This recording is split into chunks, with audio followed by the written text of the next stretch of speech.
case something don't work, huh? Exactly. It is May 28th, 2009. I'm here with Harry Ruggles and Harold Ruggles. We are at the Kent Historical Society.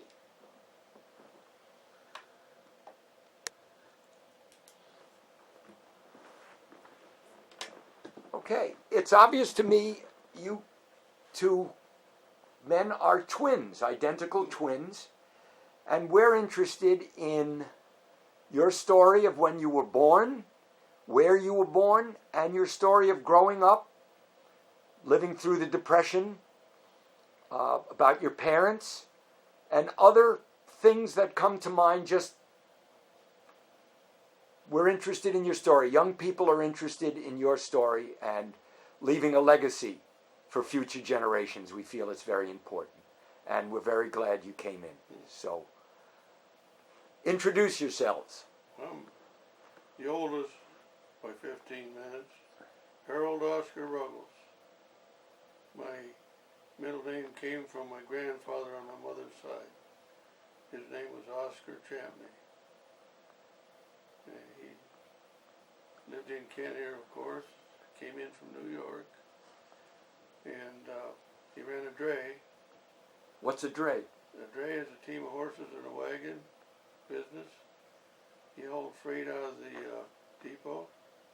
He hauled stone out of the quarry, and who knows what else he didn't haul. But I heard Mom tell about the livery was up here where the old Buick garage stands on the west side of the river. That's where the livery was. That's where he kept the horses. Is at the edge of the river, by the bridge? Yes. We have a photograph of it. They lived on Main Street. And the house is where the old Acme store used to be, on Main Street. That's what I remember her telling. What year were you gentlemen born in? 1925. 1925. Well, what do you remember? What are your earliest memories of born and growing up? One of my earliest memories, we were living on Arndale Road in Stowe, and my mother took us over to the stairway, opened the door and said, "Now the basement's full of water, don't you go near there or you'll drown." That's one of the earliest memories I can think of. And go ahead. Because the basement was full of water, we're moving out of here. So we moved to Silver Lake and got burnt out there. And then we moved to Front Street in the Falls. And we were there a couple of years till we moved to Stowe in 1931. Now, what are your memories? My memory starts about the same time his did.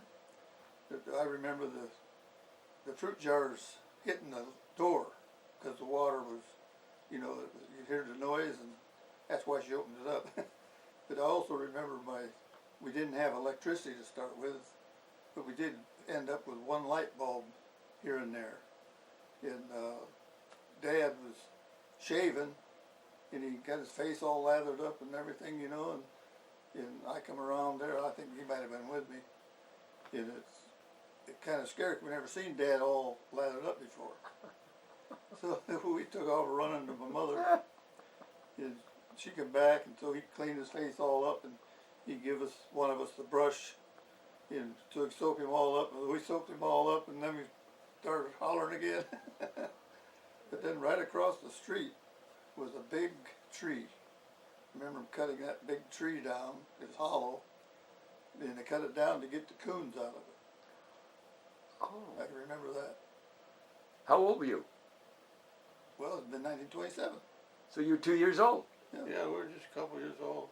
And you remember something from 2 years old? Yeah, That's amazing. Yeah. it is.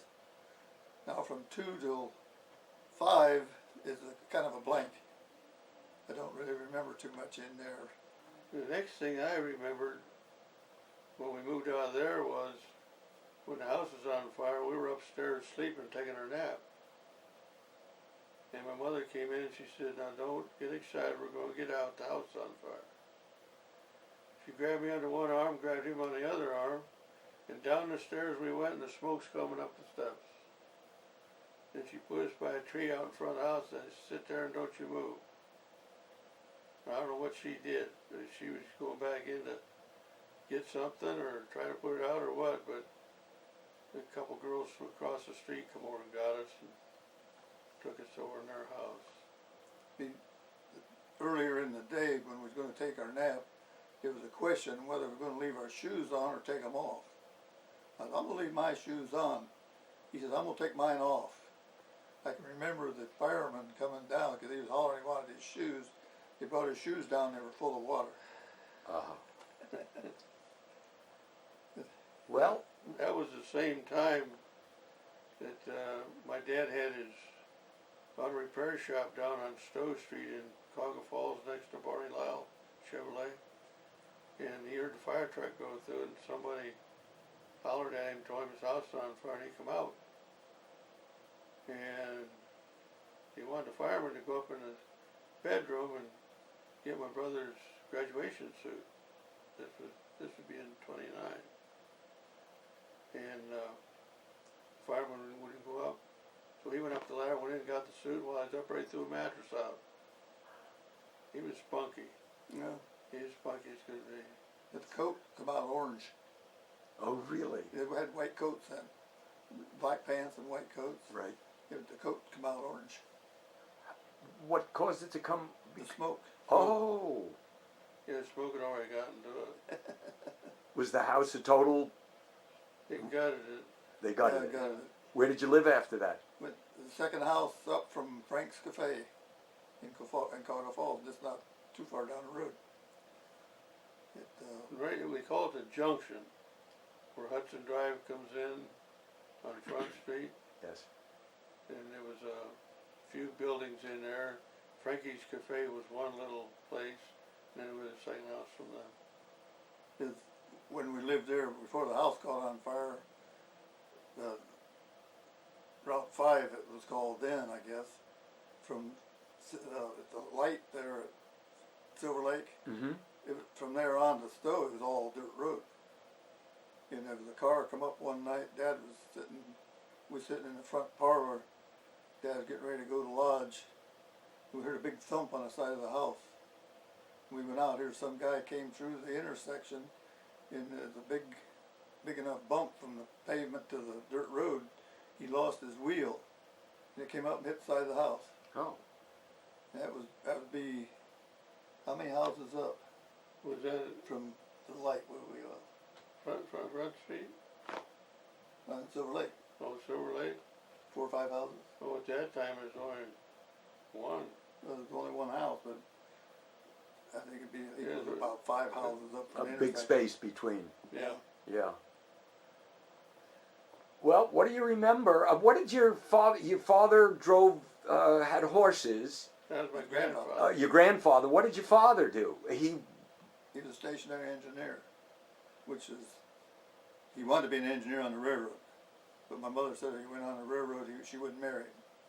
Ah. Because she worked at the what they call the puffer belly now. That's where she worked. What did she do? She's a waitress, and she served the railroad people or any passengers, whatever. How much you made? $4? I think she made $4 a week. She had to quit school because her parents took sick, and she had to go to work. So your mom and dad both worked. Oh yeah. Yeah, my dad had a 4th grade education. He used to work at the waterworks that's on Plum Creek. Cherry Street and Plum Creek or whatever. Yeah. He used to operate the pump, a steam pump, to pump the water Right. in for Kent. Oh. And the preacher one day asked my mother why Dad didn't come to school or come to church on Sunday. She said, well, if my husband didn't come to work, you people wouldn't be able to run your organ, because they run the organ by water. Oh. She said, he pumps the water to run the organ. That's good. Now, as time goes on, you get pretty close to the Depression, 1929, it must have in some way, it affected everybody. What do you remember about how it affected your family? Well, we always had something to eat. It wasn't so much sometimes, but Dad was always working someplace or another. We never accepted any welfare or anything like that. That sometimes we wore the clothes till they was completely worn out, and we'd have potatoes and a vegetable. That would be our meal for supper. And we had 3 other brothers and sisters. So, oh, you had 3 other brothers and a sister, so there's 6 in the family. 5. There's 5. 2 brothers and a sister. 2, oh, you're the 2 brothers and a sister. We're the 2 youngest. 2 youngest, a sister. She was the oldest. Okay. And Eddie, who has, And then there were 2, so there's 5 in the family. yeah. Right. So that was a lot of food on the table. was. Oh, yeah. When we in 1931, when we moved to Graham Road, we had a cow, we had chickens, and Dad had raised 2 pigs. And they'd kill one of them in like October or whenever, and he split it with our uncle in Cleveland. And then the next one would be around New Year's Day, and he'd split that one with the uncle in Cleveland also. Well, 1936 he came up with a pony. And we used him to cultivate the garden, pull the wagons, ride him, and all that good stuff. So you were it sounds like you were a fairly self-sufficient Yeah. family. That's what we were taught. We were taught to take care of ourselves. And So was it a fairly pleasant home life, oh yeah, it seems? yeah, very. All the children got along? Yeah, we were poor, but nobody ever told us that. We didn't have that boob tube in the living room to point a finger that you're poor, go get welfare, you're poor, do this. When we was born, my sister was 16 years old, so she had a built-in babysitter. Ah. Ed was 14 and Ray was 11. So we were, there's 11 years difference between the youngest brother at the time until us, till we arrived. So The thing I've always repeated is we were poor, but we didn't know it because the people next door were worse off than we were. yeah, But your dad was an upstanding man, it sounds like, that always found something to do. Yeah, he had something to do. He never a day without work. never made much money. What do you make at Firestone? 65 cents an hour when he started? I think that's probably what it was. Because I started at Firestone in 1943 at 78 cents an hour. He started in 1933. 33. What did you do at Firestone? I built 50 caliber machine gun, helped build 50 caliber machine gun clips for the Army. And then I went to synthetic plant where they made synthetic rubber. I worked there as an electrician. And I drafted into the service, and that was the end of my working days for a while. Did you both go into the service Right. at about the same time? And he went ahead of me. I had smashed my thumb just before I went through graduation. I couldn't find a job, so I went to work on a farm. This is out of high school we're Yeah, talking about, right? Out of high school. And I had a 2-month deferment because the farmer didn't want me to leave. So I went in a couple months after he did. I went in October of 43, and it was quite an experience. Can you relate some of it? We have, some gentlemen come through and served in World War II and saw some things that they'd rather forget. And we find that a lot of World War II vets are very shy about, or not shy, don't really want to relive any of those moments and don't say anything or even want to talk about it. And their wives say the same thing, Yeah. that they have never said anything about their World War II. So feel free to tell stories or not. It's up to you. I think it's important that you do, but that's just me. I think the young people today need to hear what we have come to call the greatest generation, what you guys did for us. So, really like to hear your experiences. He's got his in book form. Mine's off the top of my head. I didn't keep much of a history of what I did. But he went to Europe, I went to South Pacific and the Philippines. When did you go in? I went into service in 1943, and in 45 I went to the Philippines. Where did you do your basic training? In Camp Olders, Texas. Then I went up to Camp Joseph T. Robbins in Arkansas and served as cadre there for 1 year. And from there I went overseas in the 43rd Infantry Division. So you were an infantryman. Yep. Did you see any action? Very little. Very little. Blood patrols. In my tour of duty I saw one dead Jap. It was only proof that we always had a squad of guerrillas with us, and they took no prisoners. That was the proof. I saw the proof. They would not take a prisoner. Did a lot of bridge guard. And of course when the war ended, we were trained to invade Japan. And they told us to expect 25% casualties. 40 years later, I read information that said we'd have been decimated had we gone in. So I thank Harry Truman for saving my life. I thank him for dropping that bomb twice and saving my life and several others. And of course, we're not into occupation in Japan. Were you part of the occupation? Oh yeah. How long were you there for? Well, I was there from August until August or September till April. About. How did your folks feel about you going into the service? Oh, I suppose they were apprehensive like everybody else. You know, they didn't want to see their sons go to the service, but that was the thing to do, and you had a reason to go. I think everybody had a reason to go in at that time. And I know they worried about us. What about you? Well, He's got a little better story to tell. I went in October 43, was drafted of course. Tried to join the Navy, but they was full and wouldn't let you in, so I said, well, they're going to have to draft me then. But I was working at Firestone then at the time, and I made $1.33 an hour. That's good big money. But I went to Camp Benning, Florida, for my Fort Blanding.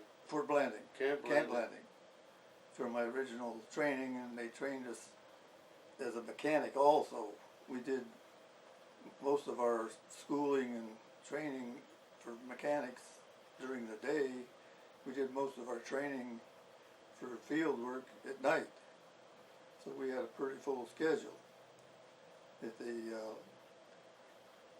When I graduated out of that school, they sent me to Fort Benning, Georgia, which is the infantry school, because I was in the infantryman line company. Well, not a line company, I was supposed to have been in a service company. But we went to school for 4 months in Fort Benning, Georgia, and we kind of lucky because we didn't go to school till 9, finished at 6, no KP, no guard duty, and we could dress very casual. I had a pair of coveralls I wore and a pair of moccasins, and that was it. When we left Fort Benning, we was headed for overseas, so they gave us a delay en route at home. And when I came in at Cleveland, is that when you took the duffel bag off of my shoulder? Don't remember. I come in, was going to go overseas, and I think he found out some way, so he came home on furlough. When I found out he was going overseas, I went in and asked for a furlough and got it. Ah, But when I come up the steps out of the train station, he took the bag off my shoulder. But I went from home 11 days. Then I went to Fort Meade, Maryland, and they gave us, just a couple days training, I think, more or less to take up time on the processing. And then they sent us to Camp Shanks, New York, to go overseas. And we had to get our hair cut. I noticed if you bought, the haircut was a quarter. If you bought something extra, which would be another 25 cents or 50 cents, they didn't cut your hair quite as short. So that's what I did. I bought something extra so they didn't cut my hair quite so short. But they getting the orientation, getting ready to get loaded on the boat and everything. They says, anybody in here not 19 years old? And I says, yes, me. Well, how old are you? I said, 18. When's your birthday? I said, July 21st. Pulled out a paper and he says, you'll be 19 when you get on the boat. So I traveled on the USS, it was a Aquitania, British ship. And it was a fast ship and large ship. We didn't have any escorts. We made a straight line to Scotland. And from Scotland we transferred into train, rode the full length of Scotland and England, into southern England, and that's where we was put in what they call a replacement company. We used to replace the boys that got hurt in the war and whatever. And we did a lot of training. That was in first week in August, and we did a lot of training. And one time we went out and pulled parachutes out of trees and stuff because the paratroopers had trained and they had to pick up the parachutes. So that was one of our jobs. And I didn't really have a formal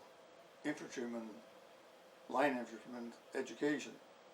I had mostly motor mechanics and everything. The only weapon I'd ever seen was a 50 caliber machine gun, other than the rifle we had.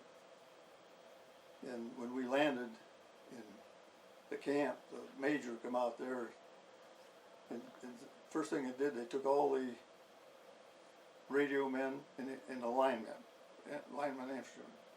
All was left was cooks and mechanics. So I was in the group of the cooks and the mechanics. And the major come out there and said something about, you boys can be proud. He tell your grandchildren that you shouldered a rifle in the war.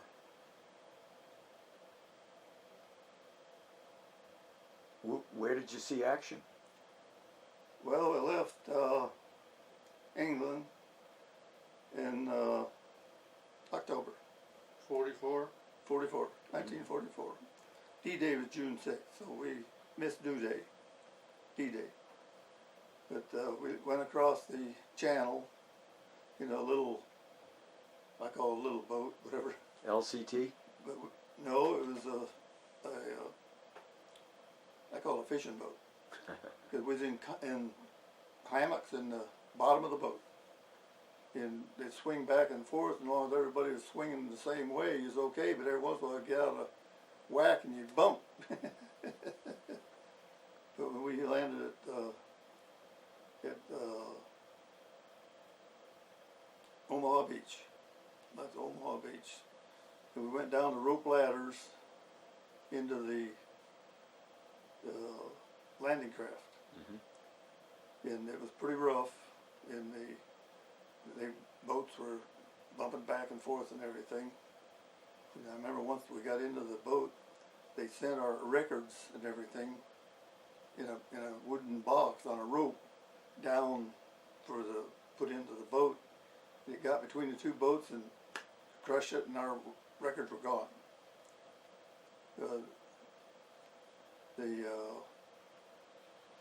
I'm sure they had duplicates because we got paid 7 months later. We never got paid for 7 months. But we landed when they land on the craft onto the beach, there was high tide. There's supposed to be a metal place for the land, but it'd been about 2 feet underwater. And somebody said, "Oh, that's not too bad." Well, when the boy dropped the anchors, they dropped 2 anchors so they can pull themselves back off of the beach. When the boy dropped the 2 anchors, he dropped them too quick. He got out into the line. Well, that was it. So they just dropped the nose of the ship, the landing ship, and off you go.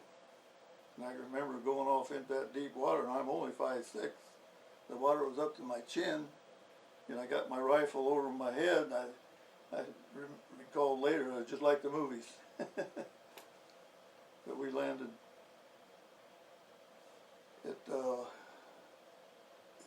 was early in the day, and we went up the hill and up into the orchards, that they call them the orchards.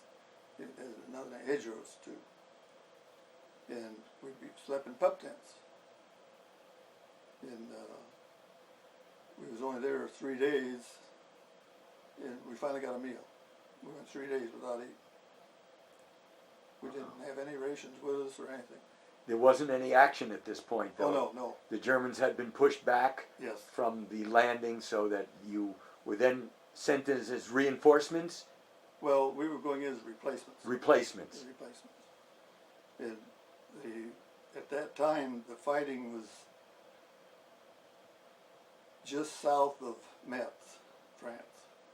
And Metz is in the southern part of the Alsace-Lorraine, which heads up into Germany. So we camped there, like I say, 3 days, and then we would march. The first town we came to was St. Lo.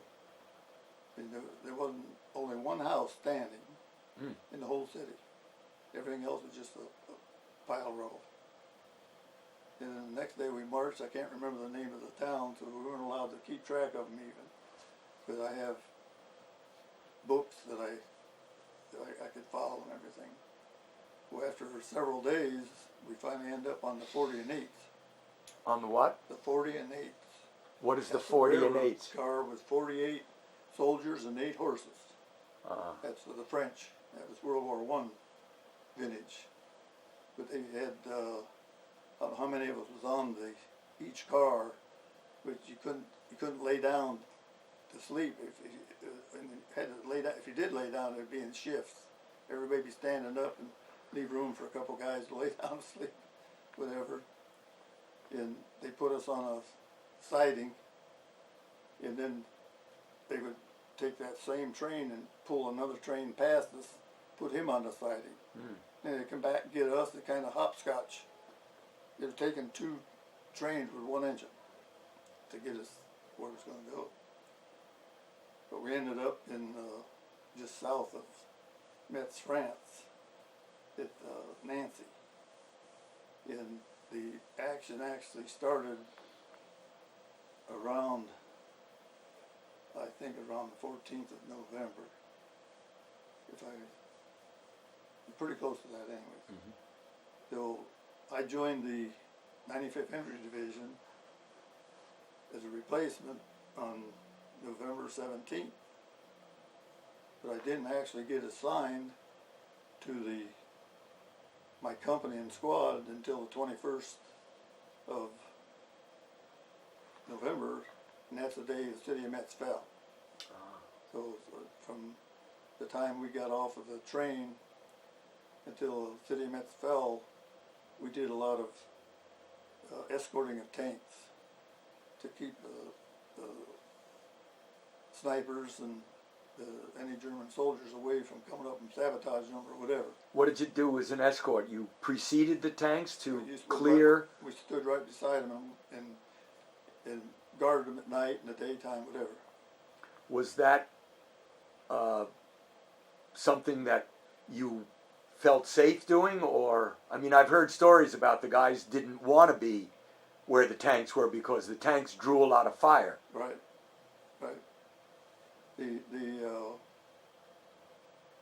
The first thing I seen when they dropped us off, they picked us up with trucks and dropped us off at the edge of town. It was the dead German soldiers were still laying in the street. Mm. That was quite impressive. And then the first night we stayed in an old German barracks with a great big hole in the roof, and it was raining that night too. But like I say, the city of Metz fell on the 21st of November, and that's when I actually joined my company, and I was in number 1 squad, number 1 platoon, C Company, 1st Battalion, 377th Infantry Regiment, 95th Infantry Division. And we supported Patton's tanks mostly. Well, and I mean they when we left Metz and headed up through Alsace-Lorraine towards Germany, we had we'd take a town a day possibly. It was all on foot, nothing else. And the tanks were behind us. They was our support. And the 29th of November is the first real combat. I mean, we was in combat, but that was the first time we met opposition to a degree that we knew we was in the war.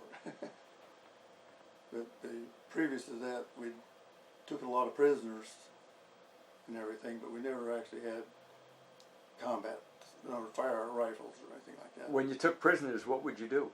Just send them back. We didn't interrogate them or go through their pockets or anything. We couldn't. The minute we took prisoners, they was sent to the rear. They take one guy and he'd take 40, 50 prisoners. Right. Back, whatever. But the first town we went into was Giesingen. And that was, they come up with a marching in fire. That was you started out in a line going into town, and the lieutenant gives you the orders to fire. You didn't just fire your gun whenever you felt like it. The lieutenant gives you orders to fire your rifle. And you line up and had bandoliers. They had one on each side of me. That's what was in my belt. And we just march and fire. It was really foggy. You couldn't see nothing. And before we got started, there was we thought it was a machine gun behind us. A German machine gun. German machine gun. They sent 3 boys back to take care of that. Well, the noise stopped, so that was the last I heard of it. But through my reunion with my army later on, I found out that was E Company, and they were firing their rifles right into us.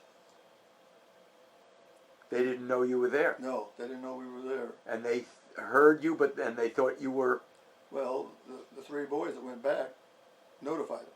I see. I talked with one of the boys that was in there. That was the only way I knew it. I met him several times because I said something about it. He says, well, the reason that you thought that was a machine gun, he said, that was us firing into you. This is what they call friendly fire. Yeah, right. But we got going into this little town. The guy on the left of me, his name was Hogue. I heard him holler. I said, what happened? Needed nothing. The guy to the right of me, he was from Arkansas. He had a brand new field jacket, a big green field jacket, and where it folded, the rifle bolt went through it. He was mad because he had a hole in his jacket. But when we got into town, I found out Hogue had lost his thumb. A bullet from somewhere came and took off his thumb on his left hand. And we got in there, the people were in the homes, and when they come out, they would say, "Nick Soldaten, Nick Soldaten," no soldiers, no soldiers. And we asked them where they were, and they pointed that way. It'd be kind of north and east, I guess you call it. That we was there just a very short time, and we took another little town between Giesigan and Santa Barbara, and we didn't have any opposition there. And we wanted to stay there for the night, but they didn't want us to stay there for the night. They wanted to take the next town, which is Santa Barbara. So we head for Santa Barbara, and we run into Marching and Fire again. I was with the radio man. I was right next to the radio man, and I could hear him to say to lift the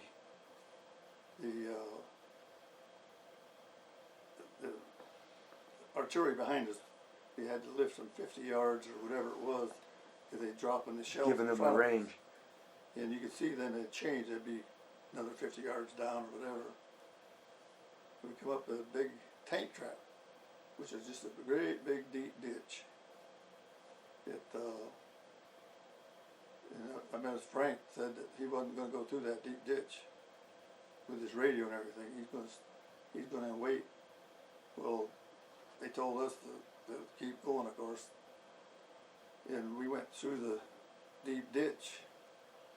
He got up on the other side, and when I got up the other side, I didn't take too many steps. The first thing I seen was a German soldier with a Panzerfaust. A what? A Panzerfaust. That's an anti-tank weapon. It looked like a ball bat with a basketball on the end of it. I mean, that's the way I can describe it. And they fire those. They have to be fairly close range because they don't have much range to it, but they fire those at a tank to put the tank out of commission. I seen him, and he just disappeared, and that was it.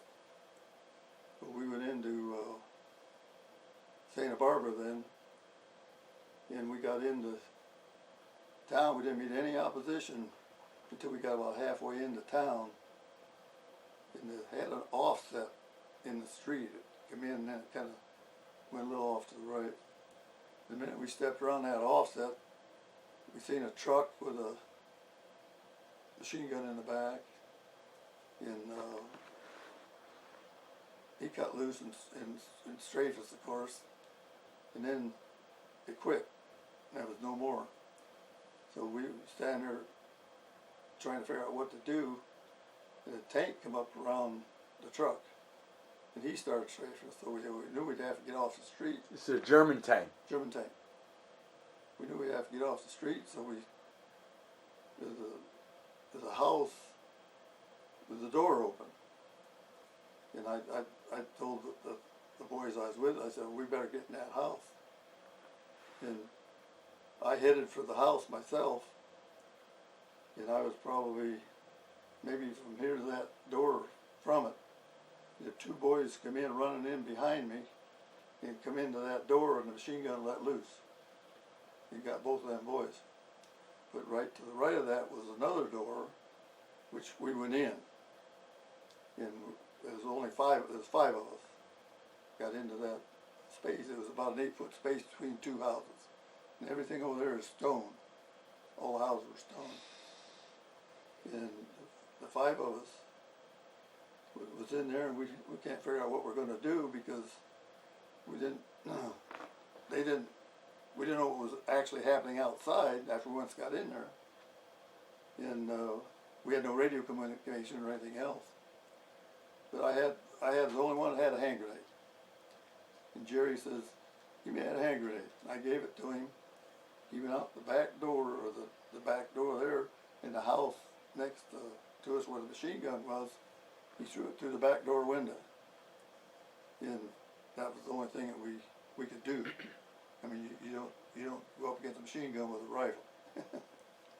But we didn't know what we were going to do, so there was a ladder going up the side of that house, and then in between, there's a roof over it also.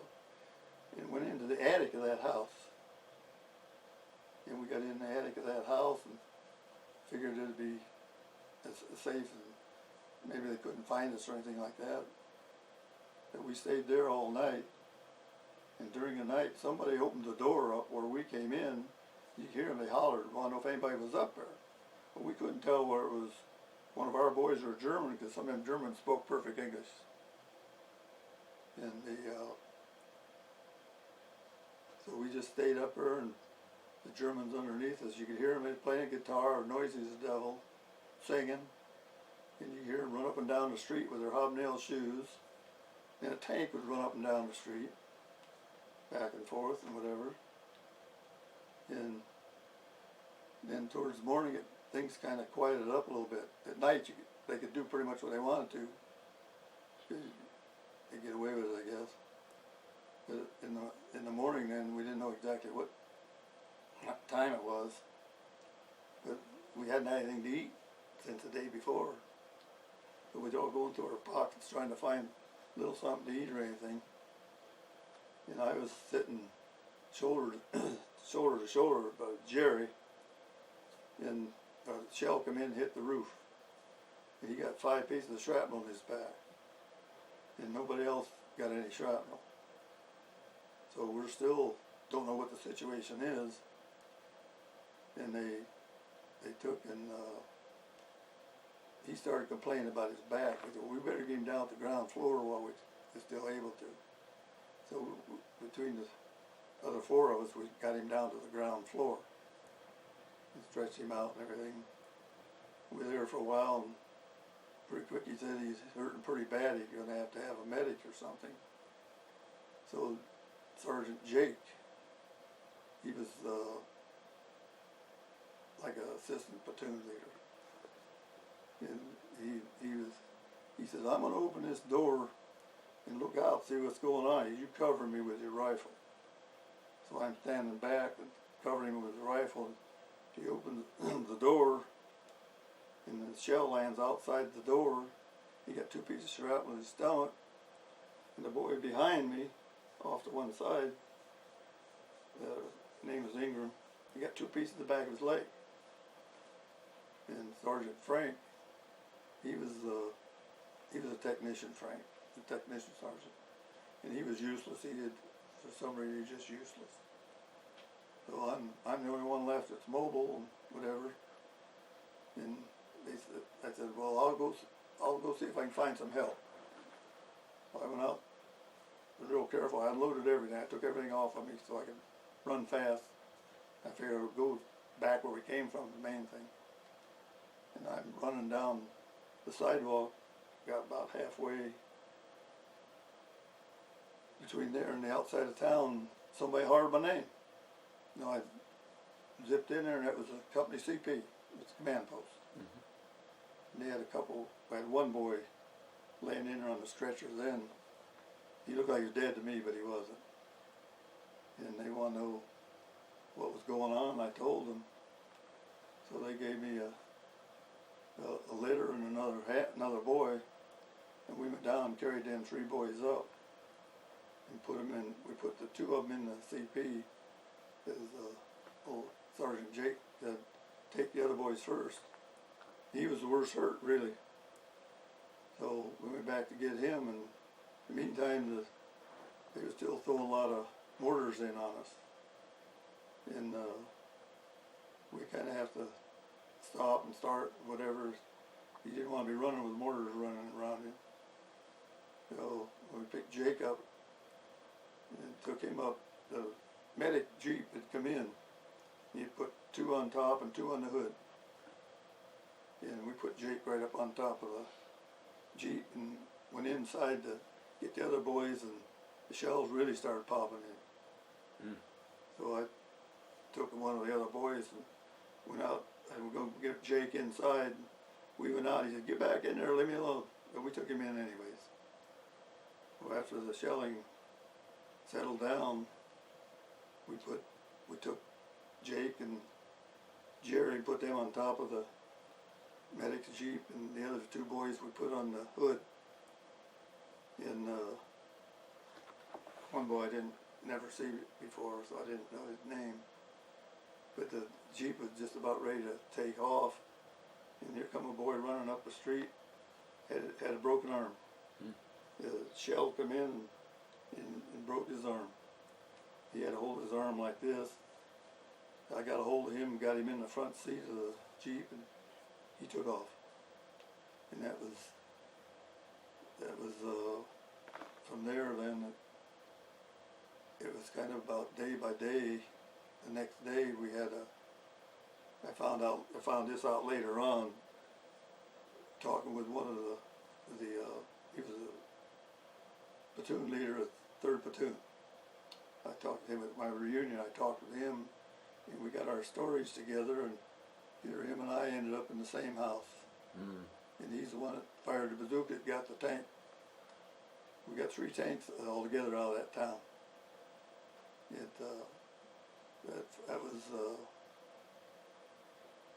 That's where I was awarded the Silver Star.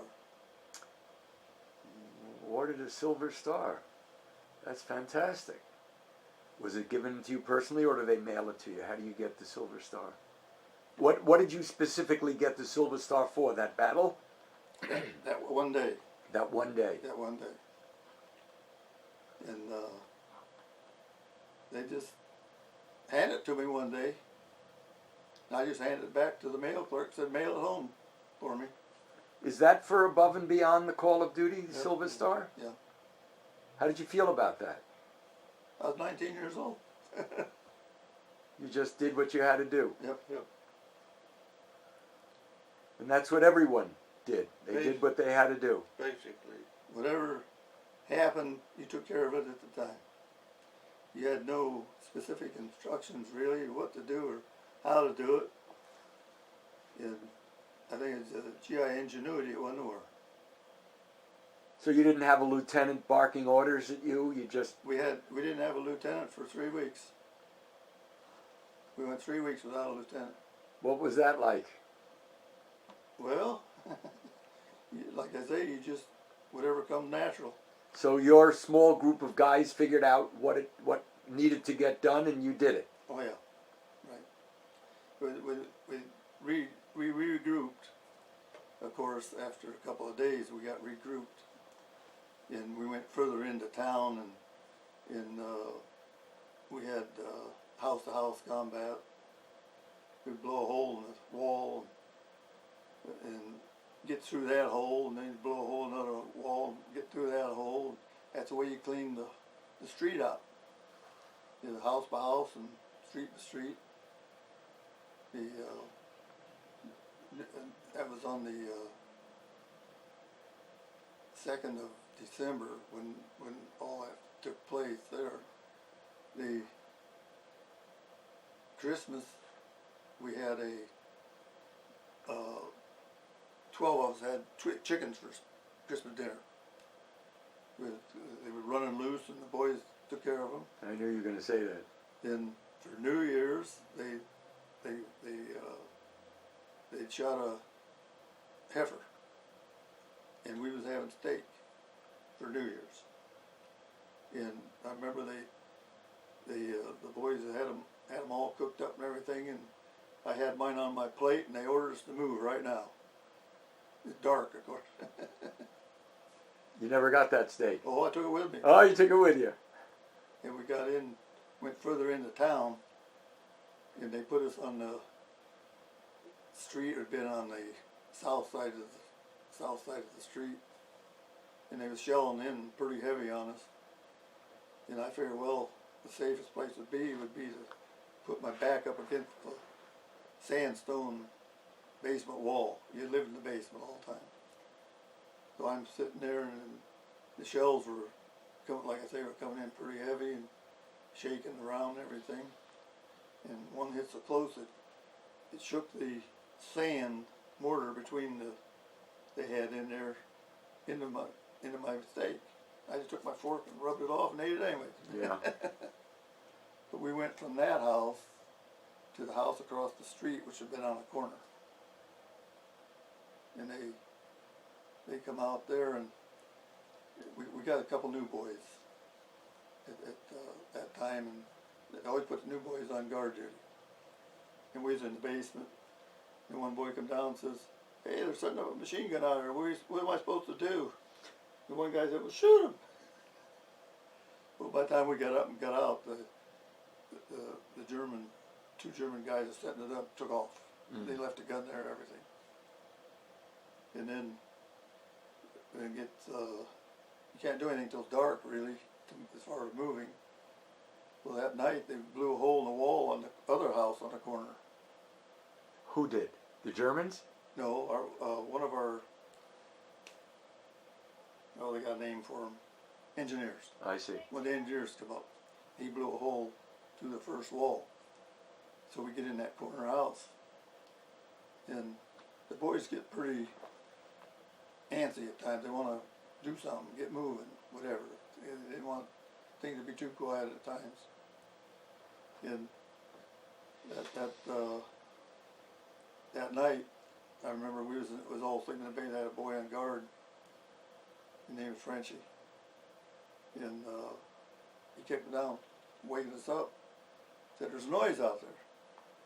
You know, Sergeant Johnson says, "Just go back up there and see what happens." And the second time he came down, Sergeant John said, "Well, next time you hear a noise, shoot it." He had a Browning automatic rifle, which is 20 rounds. It burnt them off in 20 rounds just like that. We're pretty much back to sleep maybe. He got loose. And of course the sergeant went up to see, you can't see nothing in the dark or anything. That was it. Well, the next morning he gets moving around, and he goes up, see how Frenchie's making out. And he come back downstairs just laughing like a devil. He was second squad, we were first squad. He said he's gonna have a new patch made for second squad. I said, "What would happen?" "Well, Frenchie shot last night. He got a dog, and there's a cemetery out there." He said he shot him. He said he's going to have a new patch made, tombstone the dead dog. They got a restroom here close by. Yeah. Sure. It's down the hall there, last door on the right. Lunch water's coming through. Yeah. But we had a lot of Down here on the right. Yeah, go make a left and then last door on the right. we had a lot of time in Sarah Lonner, Germany. Santa Barbara's were. So what was your objective? Was to take all these little towns marching towards, what was the final objective to get to? Berlin. Was to get to Berlin. Right. From Sarah Lonner, and then I was in Sarah Lonner, and everybody heard about you're supposed to take a shower every day or something like that. I had my last shower in England, which was in October, and I had my first shower in France on December 17th. October, November, December, so it was over 2 months. Yeah. That was the first shower I had. It was December 17th. How did that feel? Well, I really don't remember, to tell you Yeah. the truth, but I remember it had to be quick. It was all set up and everything. It had to be quick anyways. You couldn't waste water and all that. Right. And then they came through and they had Battle of the Bulge come up. I was going to ask about that. And we was in reserve for 2 days when this happened, and we had to go back into Sarah Lonner right away and relieve those guys so they could go to the Battle of the Bulge. Well, they were only a few days, and they sent them back. You know, they was in and they sent them back, and then we had to go to the Battle of the Bulge. Well, we got into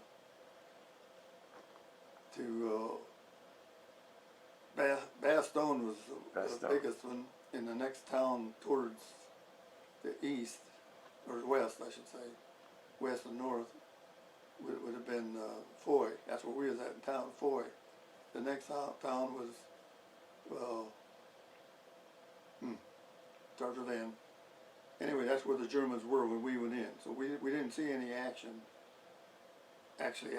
in the Battle of the Bulge, but we had to control the civilians. And What does control the civilians mean? well, they're all rushing back to get into their homes that most of them pretty well destroyed anyways. But you have to keep them under control because they fight, steal, or whatever, you know. Mm-hmm. But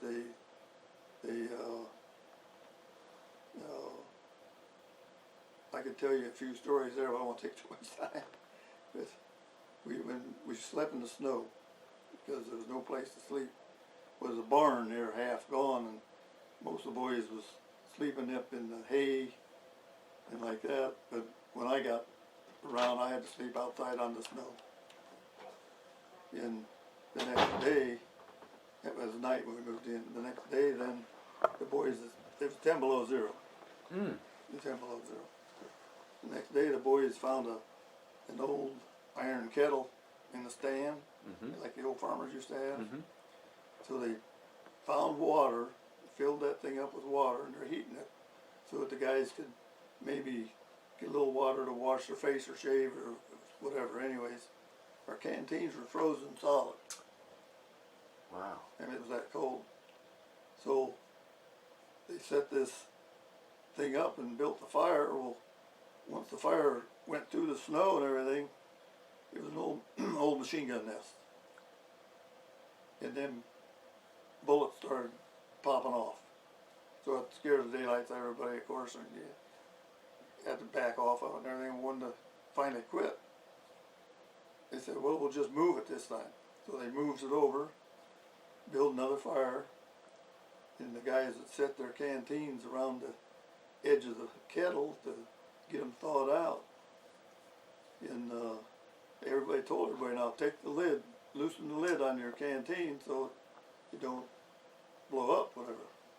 Well, somebody didn't loosen their lid, and we're there, and that thing blew off. We thought we had a cannon underneath. It's a good story. That there was, the civilians were quite a help to you at the time too, because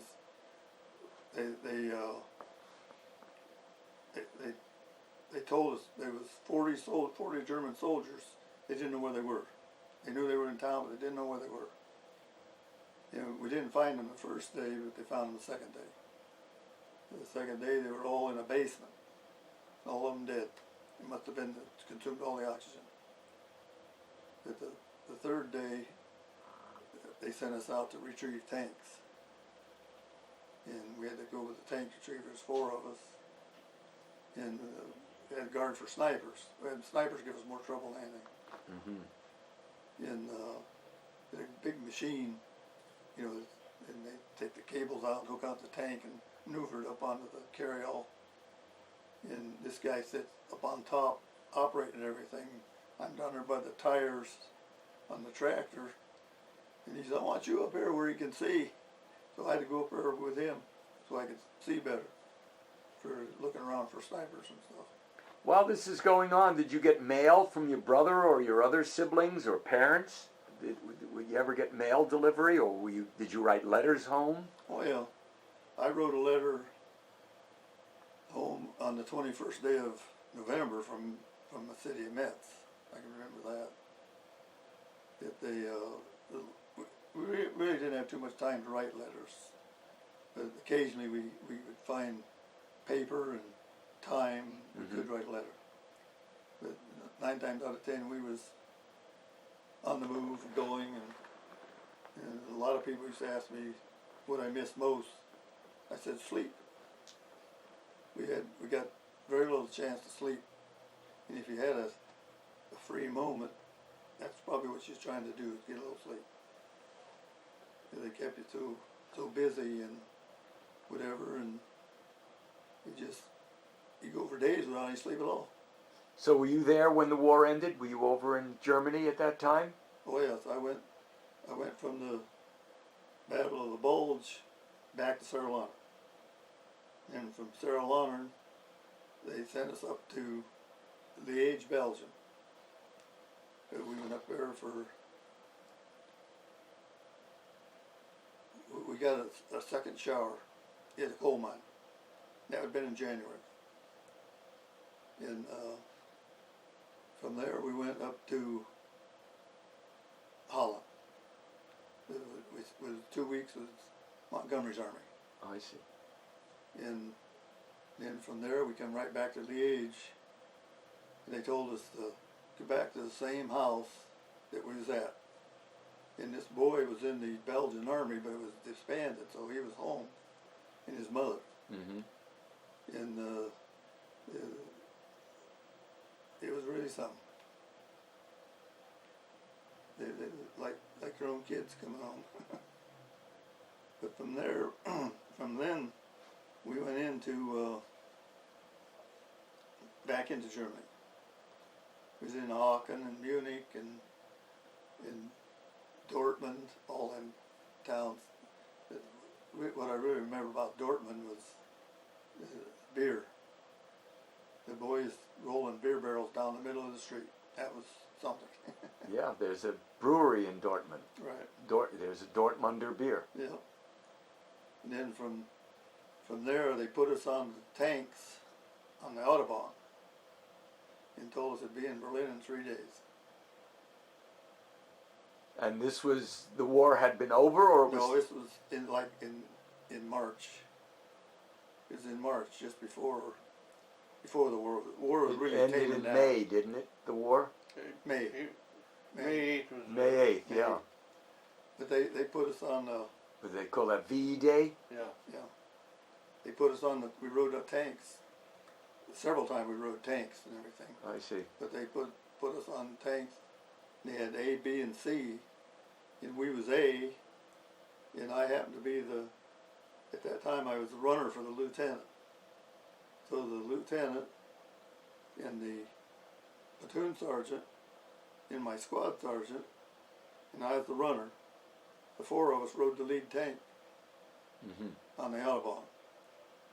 And we made such good time that we were supposed to be at B in reserve the next day, and then the third day we was both been in C, clear of the back.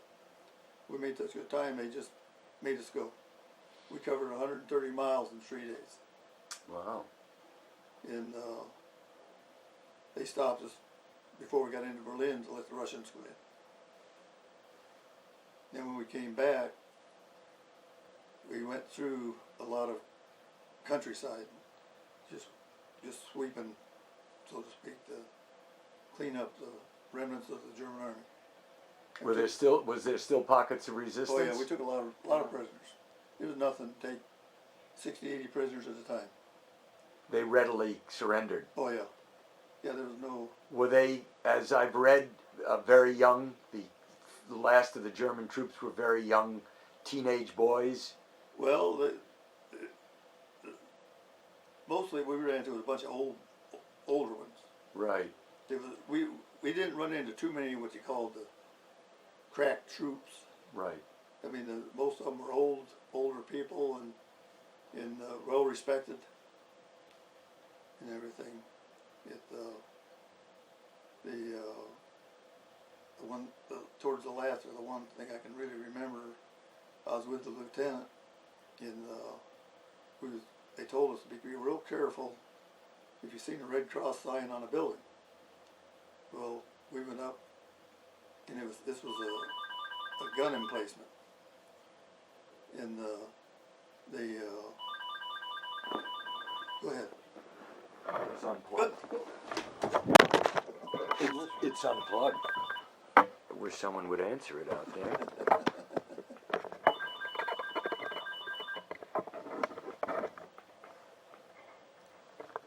Okay.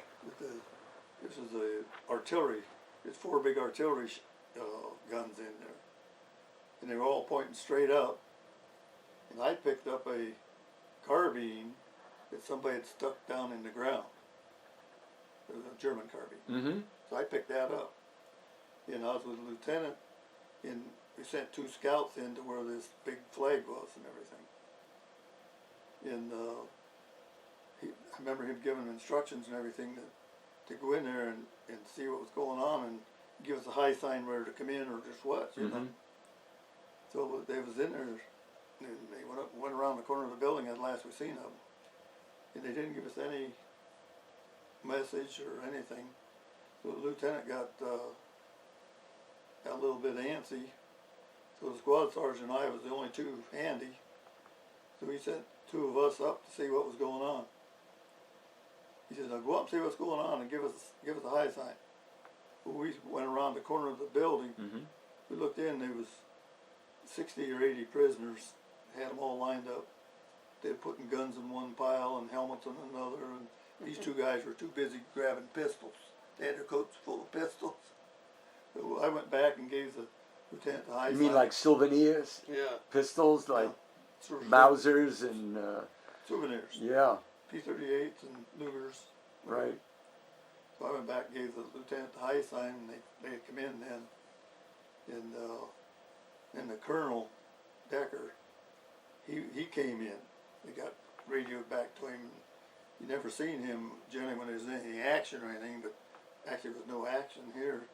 He came in and he wanted the commanding officer's pistol. And one thing I do remember too is I never remember taking an SS trooper prisoner. Uh-huh.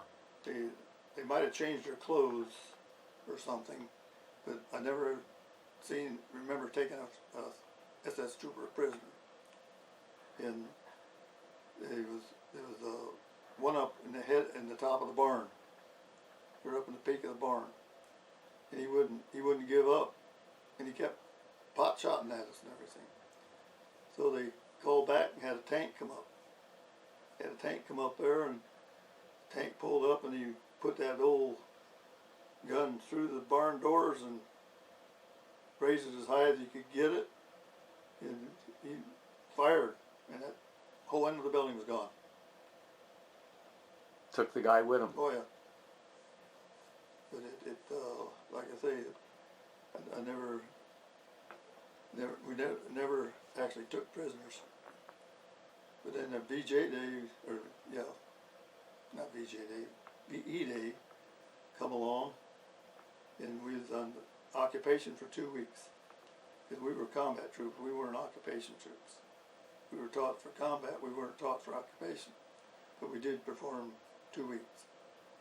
And after 2 weeks, they told us that they was going to send us back to the States for 30-day rehabilitation, and from there it was go to Japan for the invasion of Japan. But the war ended in Japan pretty quick when they Well, dropped the bomb. I came home. Right. Real quick. I came home in July, and had 30-day furlough. Then I joined my division back in Mississippi. And in the meantime, I got transferred back to being a mechanic. After the war was over, I got transferred back into being a mechanic. And I can remember VJ Day. Everybody had a big celebration. And you came home. Well, I stayed in Mississippi and helped them deactivate the division. I see. And I was scheduled to come home, but I had 90 days before I could come home, so they shipped me to Texas.